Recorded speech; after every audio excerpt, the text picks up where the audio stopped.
Hello everyone, my name is Eui-Burm, and very nice to meet you in my online class. Let's enter into chapter 1, Assessing the Environment.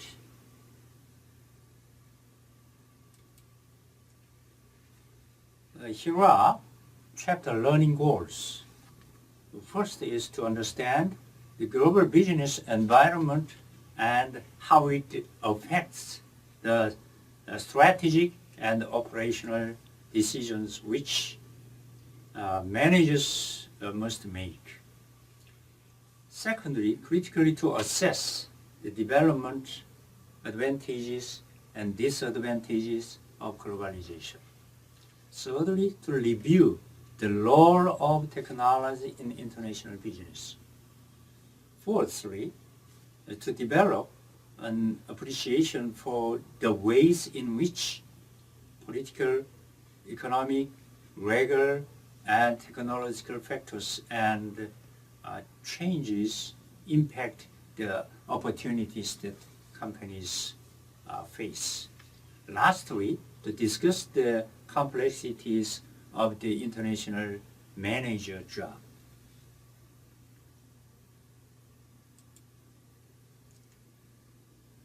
Let's see about economic crisis spread through financial globalization as an opening profile. What caused the global economy to collapse? There are many toxic assets, as like highly leveraged securities and subprime mortgage mass, and finance has become one of the most international industry. And failure of banks and other financial institutions, as like Fannie Mae and Freddie Mac and Lehman Brothers, the AIG, and many other institutes. What are typical challenges that managers face in the 21st centuries? There are political and cultural differences, global competition, terrorism, technology, and finding ways to balance their social responsibilities, their images, and their competitive strategies. Okay, what is international management? International management is the process of developing strategies, designing and operating systems, and working with people around the world to ensure sustained competitive advantage. What is globalization? Globalization is global competition characterized by networks of international linkages that bind countries, institutions, and people in an interdependent global economy. What are challenges to globalism? It's the backlash against capitalism and the rekindling of nationalism. Increased protectionism of high demand resources, like taxes and quotas. And to need to develop top managers with international understanding and experience. What are benefits of globalism? There are many benefits of globalism. Access to more markets and growth of developing economies, opportunities for flexibility and efficiency, and opportunities for small and medium-sized enterprises. We say SMEs. There are many regional trading blocks as the dominance of United States is already over. What is emerging is the world economy of blocs represented by NAFTA, EU, and ASEAN. NAFTA consists of three countries, as the United States, Canada, and Mexico. And the EU is now it consists of 27 nations. ASEAN is consists of many Asian countries. Much of today's world trade takes place within these three regional free trade blocs. We say triad. That's the Western Europe and Asia and Americas. Much of today's world trade are grouped around three dominant currencies. As the euro of EU, yen of Japan, and the dollar of the United States. Okay, how about the European Union, EU?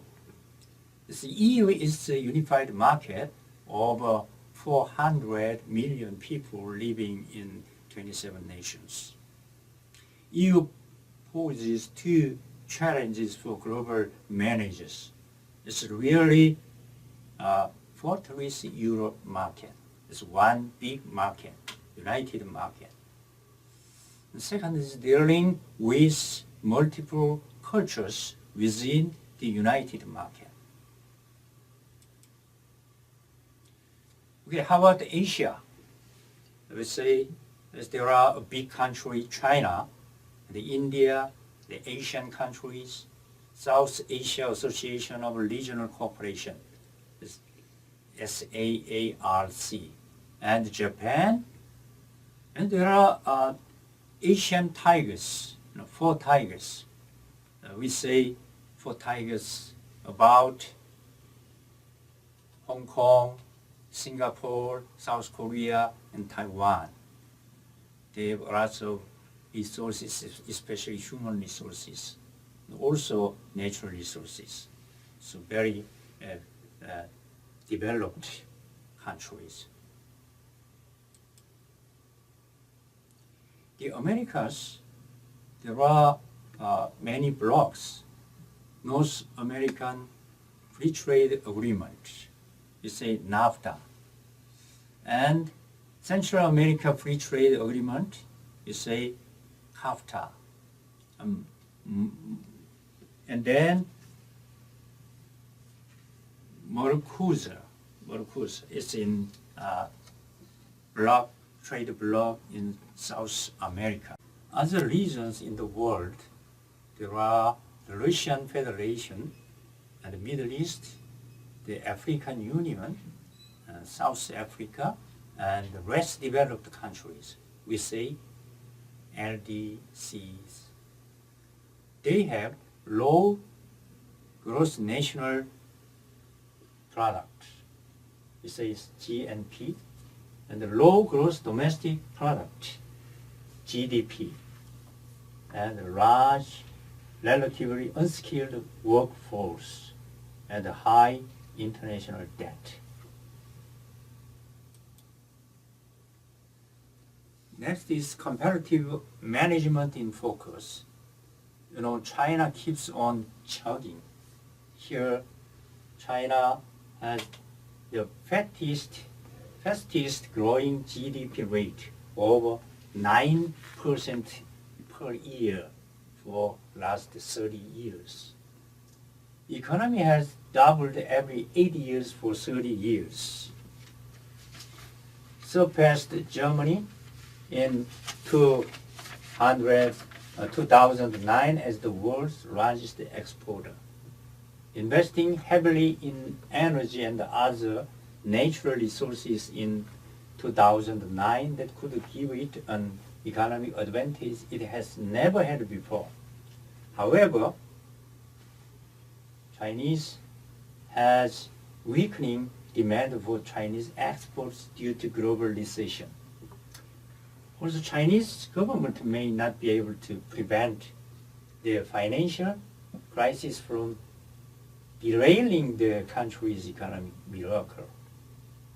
And the political, legal, and social environments create unpredictability for business.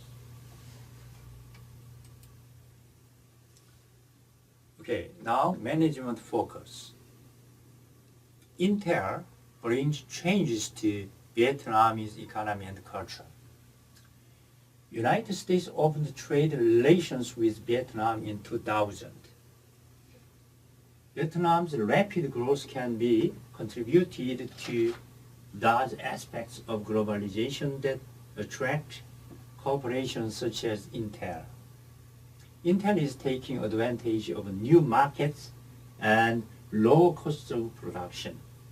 Intel's success started with awareness of the tight control of the Vietnamese government.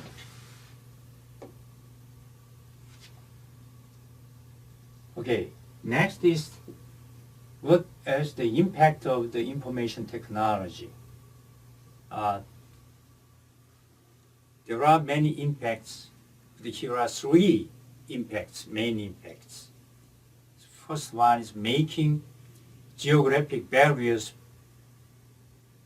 less relevant, lowering cultural barriers, encouraging convergence of consumers' tastes and preferences.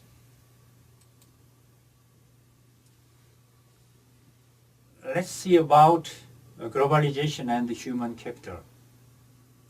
Increasing trend in the offshoring of manufacturing jobs and outsourcing of white-collar jobs. Prediction that 3.3 million U.S. jobs in service sector may be lost and outsourced by future 2015.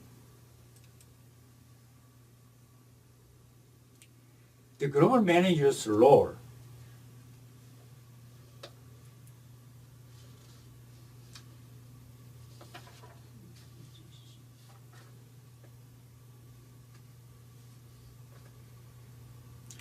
An open system model here. The contingency role of global manager. Expropriation occurs when a local government seizes and provides inadequate compensation for the foreign owned assets of a firm. When no compensation is provided, it is confiscation. Nationalization is the forced sales of equity to host country and nations, often at or below value. These risk events can be macro or micro. Macro political risks events affect all foreign firms doing business in a country or region.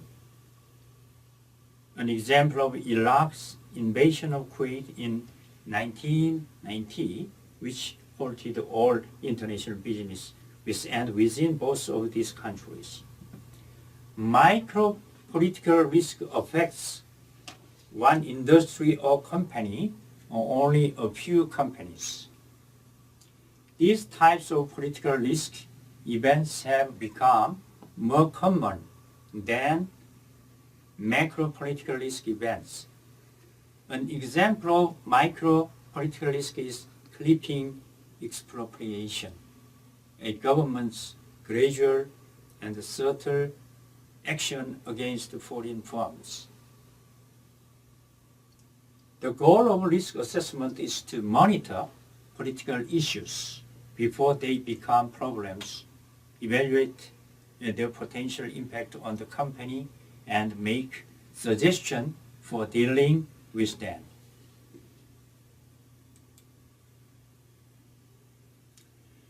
The political and economic environment. Sustainability, economic, political, social, and environment has become a significant worldwide issue. Next, ethnicity is the driving force behind political instability around the world. And religion. So religious disputes lie at the heart of regional instabilities, former Yugoslavia, Northern Ireland, the Middle East, and so forth, and other many countries. Okay, how about political risk? Here, any governmental action or politically motivated event that could adversely affect the long-run profitability or value of a firm. We say this kind of phenomenon is called as political risk. Examples. Venezuela took control of cement plants and offices belonging to Mexico after failing to reach an agreement in nationalization talks. Another one example is Bolivian president's move to nationalize the national gas industry followed that in Venezuela.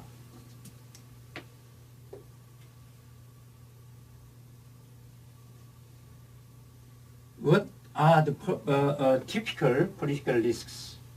There are many political risks: expropriation, confiscation, nationalization, terrorism, and so on.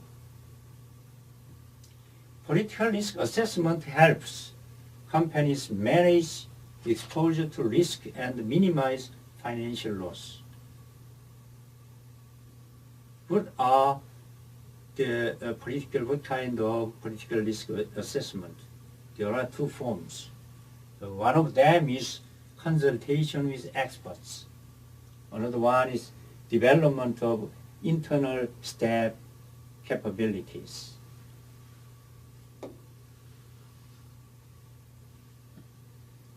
How to manage political risks? Here are avoidance and adaptation. What is the avoidance and adaptation? It means there are strategies: equity sharing, participating management, localization of operation, and development assistance.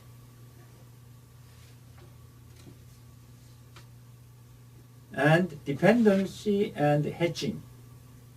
For example, input control, market control, position control, staged contribution, and political risk insurance by the insurance company, and local debt financing. It's the company, a branch in host country, borrow debt from local bank.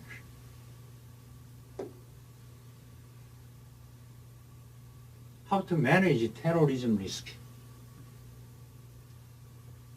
To develop a benevolent image, and then maintain a low profile and minimize publicity, using teams to monitor terrorist activities, and hiring counter-terrorism consultants.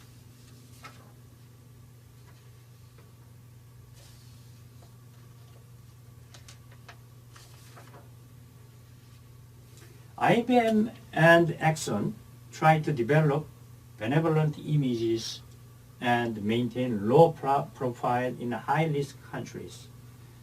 Some companies have teams for monitoring terrorist activities such as kidnappings, hijackings, and blackmail.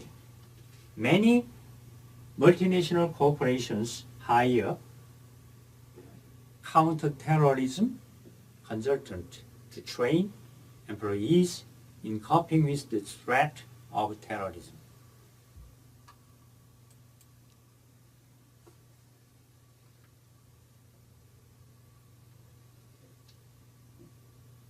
Economic risk is closely related to political risk. Also, it's determined by a country's ability or intention to meet its financial obligations. What are categories of economic risks? First category is loss of profitability due to abrupt changes in monetary and fiscal policy.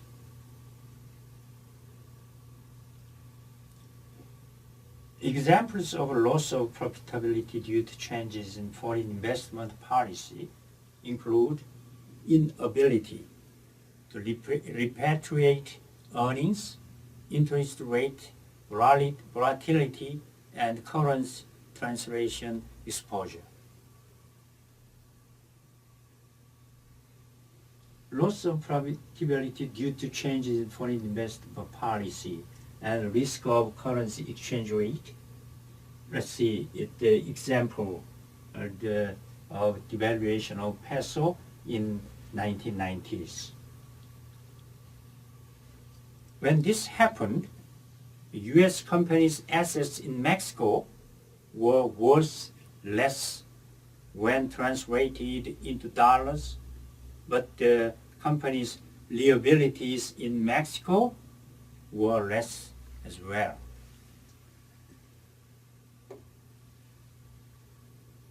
How to manage the economic risk? Here are models. The quantitative approach is statistically measuring a country's ability to honor its debt. A quantitative measure is arrived at by weighing economic variables to create an index of a country's credit worthiness over time and to make comparison with other countries. A drawback of this approach is that it does not take into account different stages of country development. Next. Let's see about the legal environment. Crisis consists of the local laws and the legal systems of those countries in which an international company operates and of international law which governs relationships between sovereign countries.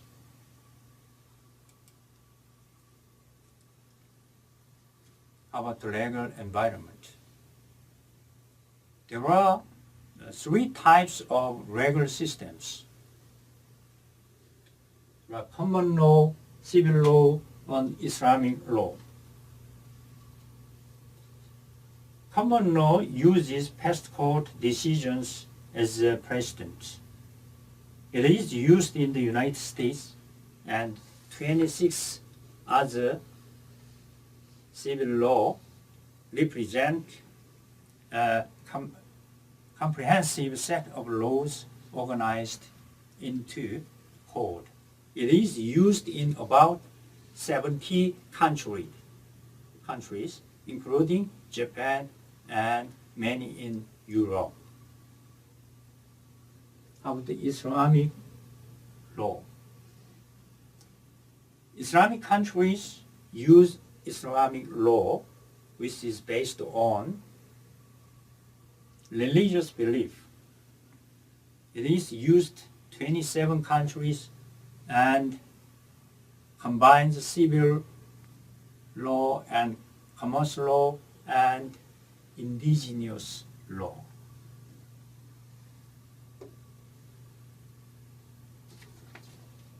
Let's see about other regulatory issues. Protectionist policies such as tariffs or quotas, and the attractiveness of the tax system, and the level of government involvement in the economic and regulatory environment.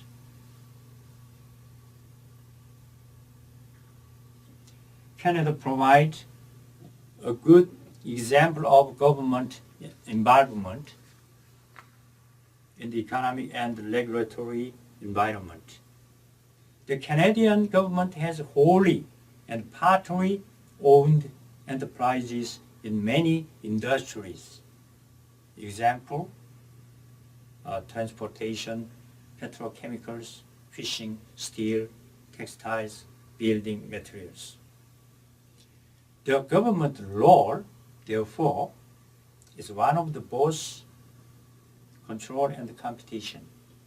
There is a high number of unionized workers in Canada. It's about 30%. In Quebec, official bilingualism requires managers to be fluent in French and English.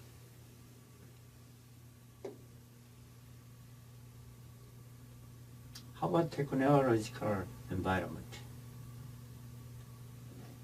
It's about appropriability of technology. The International Convention for Protection of Industrial Property, for example, Paris Union, and inappropriate use of technology by others, and appropriateness of technology for the local environment.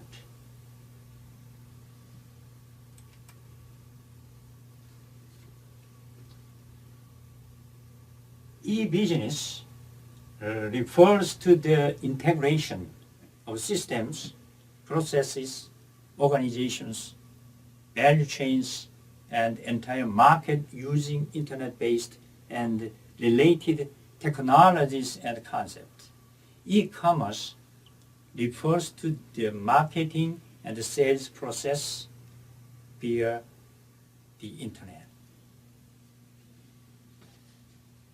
Thank you for joining my class. See you in next class. Bye.